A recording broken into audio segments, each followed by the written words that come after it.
Today, we're unpacking the ovulatory cycle, from biology to baby. Okay, let's dive into this. Here's our roadmap. So, starting with the egg vault and that crucial brain-ovary connection. To truly understand your cycle, we have to start at the very beginning, long before a period ever happens. I want you to imagine that right inside your ovary, there's a vault. And inside this vault is where all your eggs are kept securely stored away. You are born with all the eggs you're ever going to have.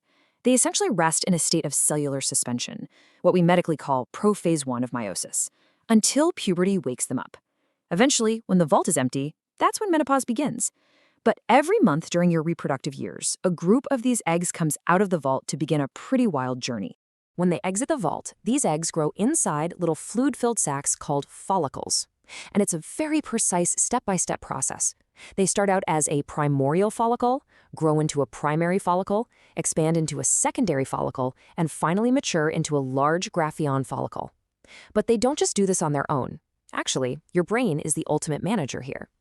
A special area in your brain sends follicle-stimulating hormone, or FSH, down to the ovary.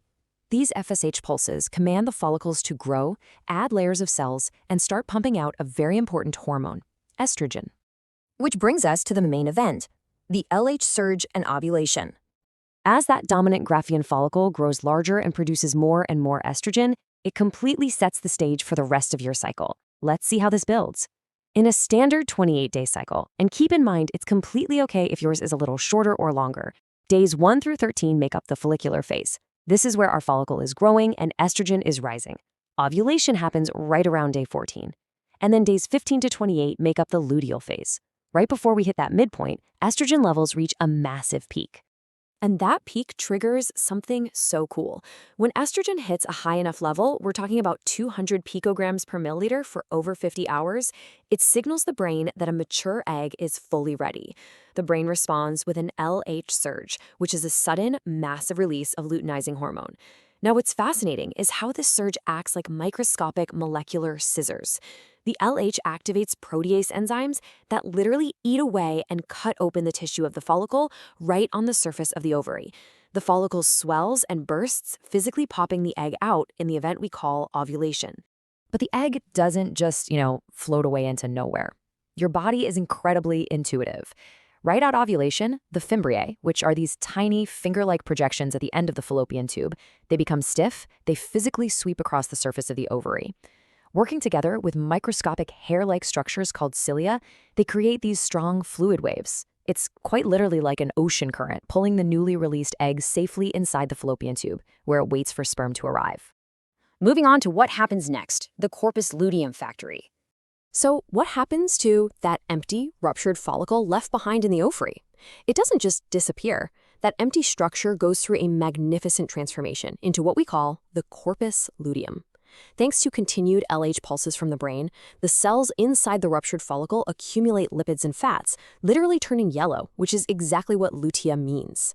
This new temporary structure becomes a dedicated hormone factory. Its one and only job is to pump out progesterone. That progesterone travels to the uterus to stabilize and thicken the lining, creating the perfect, nourishing environment just in case that egg gets fertilized and needs a safe place to implant.